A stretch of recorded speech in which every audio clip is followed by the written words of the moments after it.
Hello, everybody. I am live. So, um, hold on, hold on. Let me get myself together here. So, there are several different things to report on this evening. And so, one of them is the USS Abraham Lincoln. And so we have some more information that has just come out that says that there was a drone strike, an Iranian drone strike that heavily damaged a naval support activity in Bahrain, and a key US logistics and resupply hub was damaged. And so it's that damage that is being linked to the fact that the USS Abraham Lincoln has not been resupplied. The thing is that everybody's having questions because they're not sure why this information was kept from the public. They are not sure who knew this information and at what time, but they are, looking to get more underway about that. But that information was leaked. That the reason why the USS Abraham Lincoln is in the state that it's in is because they didn't get the resupply that they needed because of the damage that was done to this particular logistics place. And so obviously there are going to be a lot of questions and a lot of inquiry.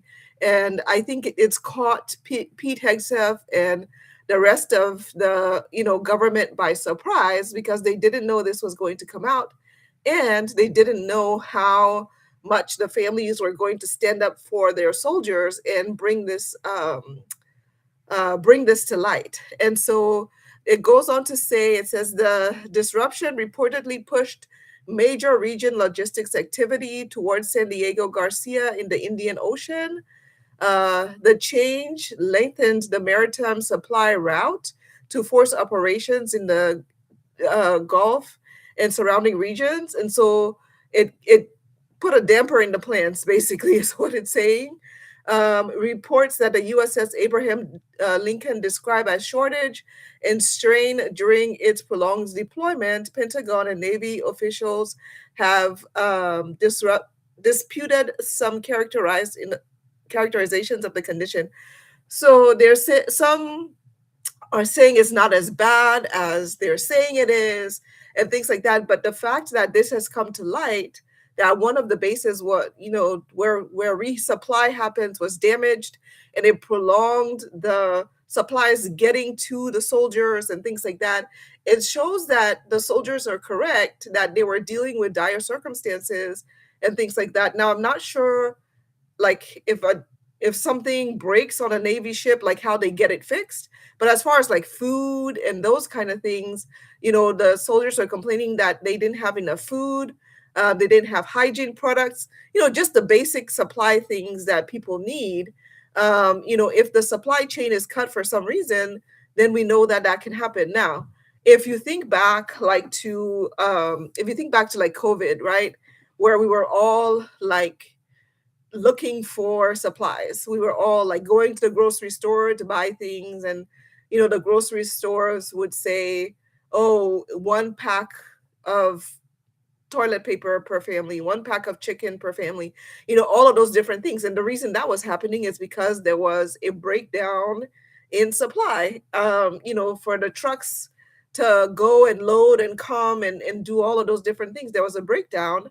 And so we started to experience, it was a shortage, it was a brief shortage, but we started to experience a shortage. And that's the same thing that's happening with the USS Abraham Lincoln. If there's a break in the supply chain, then the people on the ship are going to struggle. Now, like I reported in a,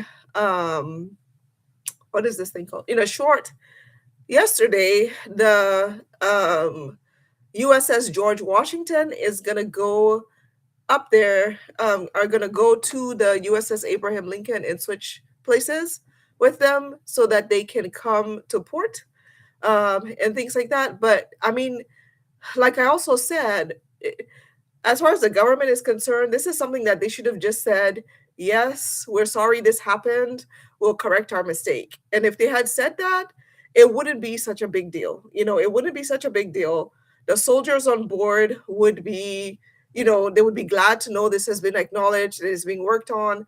The families would not be stressing as much as they're stressing, because some of the family members have said that their loved ones have done some things that they weren't made aware of until 3 days later, 4 days later, and all of those different things. The families sometimes were cut off from communication completely. There's reports that at one point, there was no electricity on the ship for at least 3 to 4 days. So all those different things are things that the government should have just said, hey, these were mistakes that were made and we're correcting the mistakes. Obviously, really correcting the mistakes, and things like that. But that is something that's being worked on now. And I hope that they learn from it. And in the future, they try to do something different and not make it so that everybody is under those kind of constraints. Wait till the soldiers are in dire need. And then also, lie to the families and dodge the families and different things like that. So far, that is the update that I have on the things going on with the USS Abraham Lincoln. Um, in my notes here, okay. So about 2 weeks ago, I think it was 2 weeks ago. About 2 weeks ago, I believe, the Philadelphia police did a press conference. So when they did the press conference, they explained some things that they had found, and so they did an investigation. And so let me just read what my notes say so I don't get ahead of myself. So it says, so the Philadelphia police say digital evidence recovered from a West Chew Avenue residence appears to show two long missing women deceased. The women are Maribel Frisis, who disappeared in 2018, and Gabriela um, Armando, who disappeared in 2012.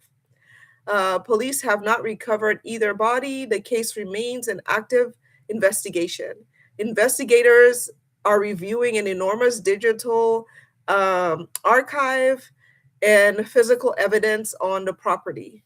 So the property belongs to a man named Eugene Horsch, and police had pulled him over and they reported that there were firearms, forged identification, law enforcement, forged law enforcement credentials, drugs, chemicals, and other physical evidence was found. Some were found in his car and some were found on his property. A woman was found with him in June that had the identification of another woman who was missing. She had the identification of Blair Tonzoli, and it wasn't her. She was just with this, person's identification when they had that traffic stop in June of this year. Investigators continue forensic testing and review of data and material, and they emphasize that this is going to be a very, very long process. And so the families of the two ladies who were seen in the video, so this is all video evidence that they've seen of the two ladies who were previously missing. During the press conference, the police said that they had they had seen the tape of the two women. So there was one tape where they didn't describe exactly what was happening in the tape, but the two ladies seemed to be moving around and seemed to be, alive. And then there's another tape that they see where it doesn't appear that way. And so they sent it to the medical examiner, and the medical examiner agreed that they were no longer here with us.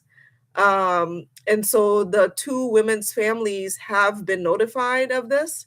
And so the two families are now coming together to, push for more information from the case and to advocate for their loved one, because they, are just they've been in waiting for about 14 to 15 years to figure out what happened to their loved one. Remember that Maribel was reported missing in 2018, and Gabriella was reported missing in 2012. And so there's a lot of gap and a lot of time between then and now. And so the police are finding this information out. My heart goes out to the family because this is like confirmation, things that they have been dreading. It seems to be coming to pass. Um, Obviously, there's a lot more of an investigation that needs to happen before they will be able to, figure out like what happened to these ladies and how things happened. The amount of let me see if I can go to it and see the amount of materials that were found. So it says there were 600,000 images found, 70 videos, and hold on. They have made 95 plus warrants. Um, and yeah, so that's what we have so far is that I mean, can you imagine? So police are going to have to sift through 600,000 images and 70,000 videos. That's going to be a lot for them and their forensic team to sift through before they can give us, a lot more information about what happened to these two ladies. And then I'm pretty sure they're going to find more information about Blair Tonzelli, because remember when Eugene Horsch was pulled over, when he was pulled over with a lady sitting in the car next to him, and she had Blair Tonzelli's identification card, and the police knew then and there that it wasn't her identification, it was Blair's. And so the question is, how did she get a hold of that identification card? Now, obviously, when they went to his residence, they found tons and tons of, things of evidence there that does not belong to him and will identify some other people. So we're going to have to wait to see what the police will find. They found a lot of drug paraphernalia. They found a grow room where he was growing, drugs. They found lots of chemicals that they have to test, and all of those things before they can give us some more information. But as far as we know right now, there are 3 women who were reported missing at one point, and they have been shown in videos, they have been shown in photographs, they have been shown in the evidence that was found in Mr. Horsch's home. And so we'll continue to report on that as they give us some more information. Um, the next story I want to report on is the Cider 16. So earlier this summer in Ohio, so the Ohio Police Department were going to go and serve Gary Siders Jr. a warrant for his arrest. So he had charges against him for, I forget if it's called like lewd public action or something. Like, he had displayed his member in public. And so I forget what the exact charge was, but they went to serve that. And when they got to the house and they went in, they found that there were 16 children in the home, and there were 3 adults. There was Gary Siders Jr., Elizabeth Siders, who is the mother of the children, and there's Gary Siders Sr., and then Elizabeth Siders, uh, no, I'm sorry, Christina Siders, the mother. So Gary Jr.'s mother. So there were 4 adults in the house and there were 16 children. So the authorities removed the 16 children from those housing conditions. They described it as very deplorable, that there was junk all over the place. There was, feces on the walls. They were in a very small room, all 16 of the children. At least 2 of the children were airlifted to local hospitals. The rest of the children were obviously taken to the hospital, and then once they were cleared, they have been put into foster care. And so Elizabeth Siders, who is the mother of the children, she's one of the four adults that was removed from the home.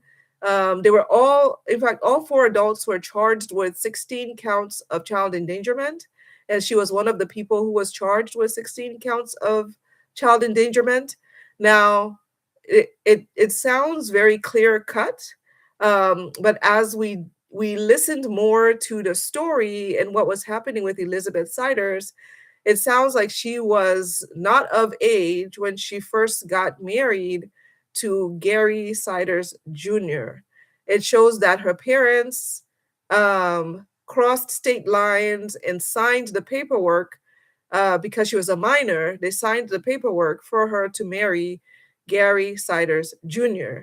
And then since that time of being married to Gary Siders Jr., the two of them have been moving from one place to another, and together they've had the 16 children. And this is since she was a minor up to now when she's about 33, 34 years old.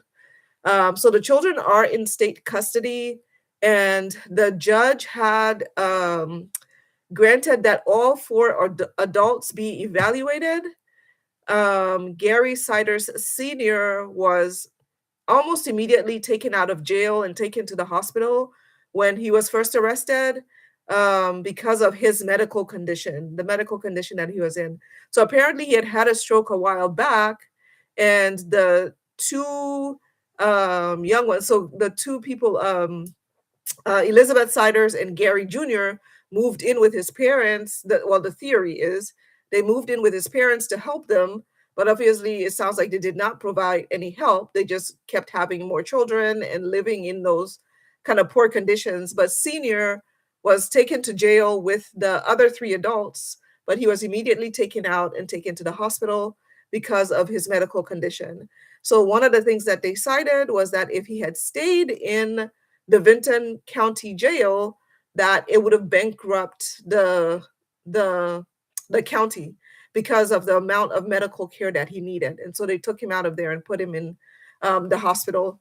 The state has also released about $1 million to Child Protective Services so that they can be able to take care of the 16 children, because the county has also petitioned the state to let the state know that they can't provide for the 16 children. So it's obvious that Vinton County is a very poor county.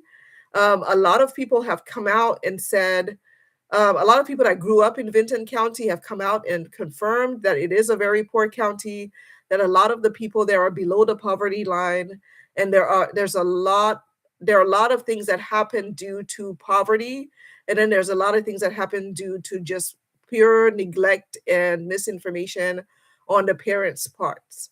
So the judge has granted competency related evaluations for all four of the defendants. Elizabeth Siders is included in that. One of the things that brought this story up again, because the judge did seal the case, but one of the things that has been brought up is that there's a possibility that she could have felony charges. So I'm not sure what other evidence they have reviewed, but there's a possibility that she'll have felony charges placed against her at this point. So it says prosecutors oppose Elizabeth Siders' request for release, citing a flight risk and victim safety concerns. So she had put in a petition that she be released from the hospital, and she said several times that she wants to be reunited with her children. The prosecutors are obviously opposing that, so that she doesn't get to leave. They're saying that she might be a flight risk. I'm not sure how much of a flight risk she will be, but they are opposing her being released at any point in time. Her attorney has argued that she wants to reunite with the children and has requested a competency evaluation. Again, the judge is ordering that all the adults in the home have a competency evaluation. The prosecutors say serious felony allegations may go to the grand jury, but obviously they're not being very specific right now. I'm not sure if they can release that information since the judge put a gag order on the case. I'm not sure. how come it is that we're getting any of this information whatsoever. But let me see what else I have in my notes about this case. Um, so, oh, I think Gary Siders Sr.'s bond was something. They did something about his own recognizance or something like that, because they all had $300,000 bonds. All four of the adults did, but they did something with senior's bond so that he could be released and taken to the hospital. I can't remember exactly what it was, and things like that. I would have to take a look and see if I can remember what it was that they did. But all of these stories are um, all of these stories are stories we need to pay attention to. And I'm not just saying them just so I can say them, but I'm saying them so that we can learn from them and so that we can try to do something different. Each one of these cases, something different could have happened that would have helped the people involved. And so I am hoping that as we go along, as we're, going through these cases and things like that, that we can see places where we can make a change to how law enforcement interacts with people, to where, looking at, for example, Elizabeth Siders, she was a child bride, basically. In her state, she was a child bride, and they had to cross state lines for them to officiate the marriage, and her parents had to sign and say, yes, this is possible and this should happen. Elizabeth Siders' brother has been very outspoken, and he said a lot of different things, but she was a child bride when she married Gary Siders Jr. And there is information about all of the places that they moved. They moved so many times with the children. The children weren't in school. There's just so many ways that they slipped through the cracks. The first child that they had is now 18. And so that child who is 18, police Child Protective Services did release information that said that the child has a profound disability. They haven't released any information on the mental health care or the medical care of all of the children. They just said that two of them were life flighted out of the home when police, found them, and took them out of the home. So I'm hoping that we can learn some things from these cases and these people and all of the things that they're going, that they have gone through, and the things that we go through as a society, because, somebody is now, the county, the city, the state is now funding these kids after abuse has happened. I wish we could have funded and helped them prior to any abuse happening, taking care of the families and helping the family to be able to, to survive and to thrive, and various things like that. I know a lot of people have said, I can manage, I've managed on my own, I had a child when I was 13, and all of these different things. Well, not everybody has the same capacity. As far as the USS Abraham Lincoln, like I said, it sounds like things are going to, to change. I don't know how rapidly it'll change, because, the USS George Washington still has to mosey on over there, and it takes a while. But I think the soldiers are now feeling some form of relief because they know it's going to happen. Before, they didn't know what was going to happen. They didn't know when the exchange and the change would happen. And now that they know that, I think they're feeling some form of relief knowing that that's going to happen. As far as the case in Philadelphia, we're going to have to wait some more to find out some more information, because, I mean, that's a lot of material for the police to dig through. That's a lot of material for them to um, like identify all of the people that are in those videos and different things like that. They are asking anybody that knows Eugene Horsch, anybody that knows the two young ladies that went missing, maybe they interacted with them after 2012 and after 2018. which it seems like that's what's happening on these videos that the police are seeing, is that yes, they were reported missing, but after that time, they were at some point at his house. And so at some point on video, they were at Eugene Horsch's home. And, police obviously are going to be asking him about that timeline, but there are other people in those videos that police will most likely want to reach out to so that they can ask them questions and see, if they can identify other people and things like that. So this is going to be a big, huge investigation. I saw somebody saying that he may possibly be a serial killer. And so we will see. I mean, the amount of material that has been found, it's easy to believe that that would be the case, but we don't know. And so we're going to have to wait for more information and see. So if you're watching this, thank you so much for watching. I want to thank everybody that has liked and subscribed to this channel. Let me know what you guys think. Let me know if you've heard more information. I know that I just heard some information about Eugene Horsch's father, and that his father seemed to have been no better than he was. And so I will be looking into that information as well, and I will be sharing it with you all. The little that I have read says that his father was actually doing how would I call it? Exotic videos. Let's put it that way. That his father was doing exotic videos, and that's as much as I've read about him. But it sounds like he didn't leave a good legacy behind for his son. And so we will see as we go along what they come up with. But my next videos will be talking about the generational issues, it sounds like, that has been happening with that particular family and in that particular household. All right, guys, thank you so much for watching. Leave a comment. Let me know that you were here. Let me know that you have watched this, and I will talk to you guys soon. All right, bye. Take care.